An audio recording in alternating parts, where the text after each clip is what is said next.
ဆိုတာအနေတလေအမြင်တလေ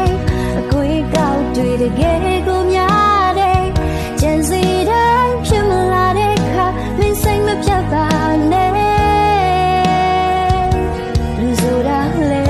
ချတပါတယ်ဒါပေမဲ့အဆုံးထိမရောက်စေနဲ့မင်းကြိုးစားပြီးတော့အချိန်ချင်းပြန်ထားနိုင်တယ်ဆိုတာအနေတလေအမြင်တလေအကွေးကောက်တွေ့တကယ်ကိုများတယ်ကြံစီတိုင်းဖြစ်မလာတဲ့ခါမင်းစိတ်မပြတ်ပါနဲ့လူဆိုတာလေချတပါတယ်ဒါပေမဲ့အဆုံးထိမရောက်စေနဲ့မင်းကြိုးစားပြီးတော့အချိန်ချင်းပြန်ထားနိုင်တယ်